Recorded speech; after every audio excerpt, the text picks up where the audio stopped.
maanta ayaa si wanaagsan looga ciiday salaada Ciidul Adha guud ahaan dalka Masar dadka Soomaalida ayaa maanta ku kala ciiday xaafadaha ay Soomaalida u badan yihiin ee kala ah 6 Oktoobar Madinat Raxaab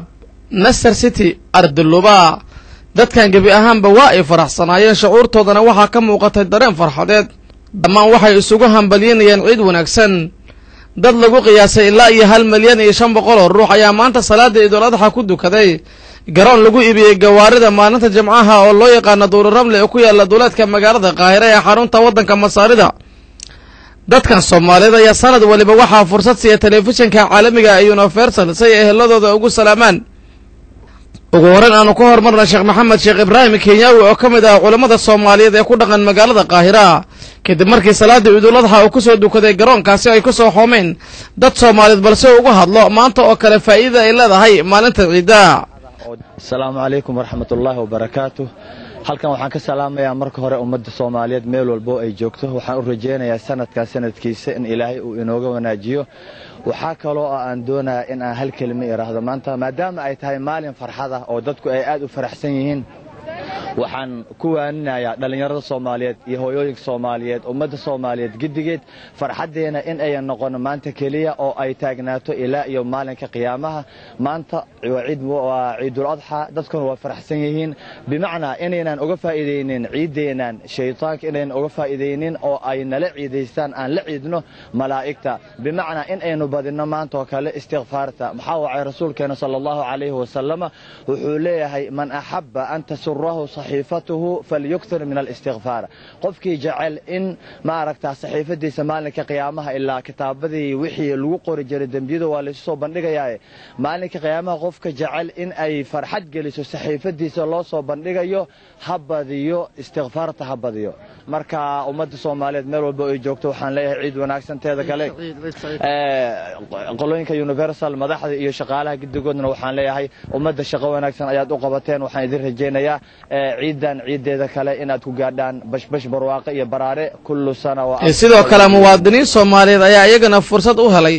in ay heladooda ka salaamaan telefishinka caalamiga ee Universal aanu ku hormarno muwaadinkani Abdurrahman Xasan Ali Abdurrahman ya salaamaysa maanta إن شاء الله وحنا سلامي دمان فميل كيجا هو إذا أبيه يدمان ولا عليه وحنا عيد مبارك إن شاء الله. هل كيف كل جوان تكاس؟ واحد كل جوان سعودية عربية UK القاهرة أمريكا كندا هولندا. حالي رئيس شعب عبد المحمود وحنا كان سلامة يا هو إذا فاطمة جلة ولك داود ولا شيء ما أعرف نعيم عبد الله ودمان تكون المقدشة ولك أحمد عبد الله حاسكي سو كنا إنجليزكا ولا شيء مريم قالي وكنا الطليانية دمان تحاول رجينا عفماد الجبان. mid kamid ah asagana muwaadiniinta oo dalka walaalaha iyaga ee reer Jabuuti ayaa asagana halkaan maanta fursad u helay inuu heladiisa ka salaamo walaal magacaaga walaal waxa la yiraahdaa Cabdullaahi Cumar Tukaale marka warta waxa salaamay ummadda islaamka anoo ka faa'iideysanay munaasabadan ciidul adha waxaan leeyahay ummadda islaamka Ilaahay si fiican ciidana ugu dhameystiro ciidana insha Allah wixii dhibaatayna Ilaahay dhibaatada ka saaro takala waxa salaamay ummadda reer Jabuuti meel kasta joogan kuwa dalka gudihiisa joogay kuwa dibadda joogo waxa salaamay ahligeygana waxaan salaamayaa shaqaalaha asagana maanta Ciidul Adha ku soo dukaday garoonka weyn ee Duur Ramle waxa fursad u helay inuu halkaan ehelkiisa ka salaamo ayaa sheekh Xasan salaamaysa arto waxaan leeyahay ciid wanaagsan kullu sano oo tayiboon ummadda Soomaaliyeed oo meel joogaanba ciid wanaagsan ma leeyahay waxaan rajeynayaa maartay muxuu ahaa sanadkiisa kale iyo sanooyin kaleba inay nabad iyo maartay barwaaqo ay maartay muxuu ahaa ku soo xasuusnaa Soomaalida ay ku ciidaan waxaan ka salaamayaa marka asxaabtayda iyo qaraabadayda iyo ahalkayga oo kala jooga Soomaaliya Kenya wadanka Soomaali galbeed ama maartay muxuu kiilka shanaad intaas oo waxaan leeyahay ciid wanaagsan magacayga waxa leeyahay Xasan Wali Axmed Nuur حسن خارجنا كم عدير بشير محمد ورسمة أيا إلى قرب كم يدقوها هيا وكم إذا صحفيين صومال سجن هالكان ما أنت كويدي بشير يا سلام يسمنت ما تقرن وحن سلام يا جودان ومدها مسلمين تعملوا بجوجان مريح طبعا سلام يا أمد الصوماليات ملك استي جوجان وحن ليه دمان تدعيد ونكسن مركل وحن جعل أنا هالكان كسلامه دمان صحفيين الصوماليات ملوا بجوجان ذلك جوديه سي ولي بديسة وحن ليه كل جود عيد ونكسن سيدا كلا وحن سلام يا جارهان دمان أصحاب تيدا سيدا يولي بعد ذلك قرابة دي والدين تيدا سيدا هو إذا محب الشيخ يوسف يا أبي محمد ورسمة يا ولا عليه سيكلن يا فرحية يا عبد الناصر وكل حركة يدل كمرين كي جوجان سيدا كلا وحن سلام يا حاسك يا دقيقة xuseen oo joogta magaalada qaahira iyo weliba wiilkayga maxamed bashiir maxamed deeq iyo dhammaan waxaan leeyahay inta maqalkayga iyo muuqayga taqaana munaasabadan ciidda awgeed ciid wanaagsan meel walba aad caalamka ka joogtaanba. waa tahay bashir waa fili doonaan saxafiyiinta qaar fara badan markay muuqayga arkaan ay horta magacayga waxaa la dhahaa cabdicasiis qaasim waxaan halkan ka salaamayaa dhammaan muslimiinta meel kasta ku kala iidaya khaasatan soomaalida oo ku kala iidaya adduunka dacaladiisa oo dhan oo shaqaalaha universal khaasatan adiga iyo maxamuud iyo dhammaan intii ka wada shaqaysa universal ayaan wada salaamaya waxaan kaloo salaamayaa ehladeyda kala jooga Sacuudiya Soomaaliya iyo Canada iyo meel kasto khaasatan aabahayga oo kale iyo walaalahayga Xaabo Casho Nuura kulli dhammaan oo wada joogan oo Sacuudiga eedada iyo xaaskayga oo joogta iyadana Soomaaliya iyo caruurtayda iyo dhammaan intii oo aan isla shaqayn jirnay oo macallimiin ah iyo asxaab iyo ahbaab dhammaan meel kasto ay joogaan waxaan leeyahay ciid wanaagsan waxaana Soomaaliya u rajaynayaa in ay nabad noqoto oo aan ku kulugno ehladeen iyo ahbaabteena iyagoo nabad faraxsan sidaan oo kale. maxamuud wali saareere haye halkan ciid wanaagsan ka dhaw dhammaan ummadda muslimiinta meel bay joogaan gaar ahaan ummadda Soomaaliyeed si gaar ah waxaan rabaa inaan uu ciid wanaagsan dhaho ehladeyda oo ugu horeyso hooyaday macaan xawo tahliilka haye waxaan leeyahay ciid wanaagsan iyo dhammaan walaalahayga oo asxaabteeda oo dhammaan Canada Ingiriiska Turkiga Spain oo kala jooga iyagana waxaan leeyahay ciid wanaagsan. walaal magacaaga aad ku bilaabaya bismillaahir rahmaanir rahiim waxaa la Fadhi Ahmed waxaan ka salaamayaa faamigeyga oo jooga magaalada Djibouti hooyaday Caashi Ismaaciil walaalkii Caabi walaashay Ayaan walaalkii Mustafa iyo dhammaan dadka muslimka ee adduunka meel walba jooga halkan kale waxaan ka salaamayaa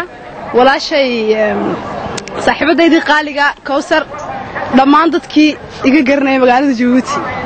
dadka aad u farabadihiin qof gobol buu ka yimid Djibouti Muqdisho gobolada ku xeeran dalka Soomaaliya guud ahaan waxaan inta badan aan la kulano muwaadiniin badan oo reer Djibouti ayagana halkaan maanta Ciidul Adha ku soo dukaday walaal magacaaga waxaa Safi Ibrahim Iman haye Safi halkan ka salaamaysa waxaan salaamayaa dhammaan muslimiinta meel ay joogaan waxaa ciid wanaagsan haye tajurra iyo carta soo dadka muslimin tajurra iyo carta dhammaan wada salaamaya gobolada oo dhan baa Djibouti wada salaamaya iyo Soomaaliland baa wixii waan fili doonaa balanay ku wada shukran jaziilan Shaafici oo ka tirsan naadiga ardayda Soomaaliyeed isla markaana u qaabilsan arrimaha isboortiga ayaa asagana fursad waxa uu helay inuu halkan ka salaamo dad qaas oo ugu talagalay maanta kulli waxa fuliya inuu soo diyaarsaday Shaafici salaamo zaman bismillaahir rahmaanir rahiim marka hore waxa salaamaya telefishinka Universal iyo sida dadaalka badan ee ugu jiro bahda Soomaaliyeed mar walba uga qabtireen waxyaabaha ay u baahan yihiin waxaan salaamayaa adigoo marka hore saaxiibkay Mahad Carabow marka waxaan salaamayaa hooyaday Caashi Sheekh Ali Xasan iyo aabbahay Ciise Diiriye dhammaan walaalahay meel kasta oo ay caalamka ka joogaan gaar ahaan walaalkay Xuseen Daahir Diiriye oo jooga dalka Kenya walaalkay ayaan la Ciise Diiriye oo isagana jooga magaalada Oslo ee dalka Norway dhammaan dadkoo dhan salaan la wada gaaray jaaliyada Soomaaliyeed ee Qaahira joogta ardayda bahda isboortiga kulli gabi ahaanba waa salaamaya waxaan leeyahay daawadayaal sanad waliba maanta oo kale ayaa dad aad u fara badan isla markaana qiyaastooda ay tahay 1,500,000 ayaa waxa ay ku dekadaan garoonka weyn ee Doori Ramle ayagoo markaana halkan ay fursad ku siiya telefishinka caalamiga ee Universal si ay ehladooda ugu salaamaan dadka Soomaaliyeed ee Qaahiro ku dhaqan ayaa maanta waxa ay ku kala ciideen goobaha aad u fara badan magaalada la yiraahdo Al Rihaab 6 October iyo Arduluba oo ka tirsan Giza dhammaan dadka Soomaaliyeed maanta waxay fursad u heleen inay ka salaamaan ehladooda telefishinka caalamiga ee Universal Mahad Carabow Ali telefishinka Universal Al Qaahira.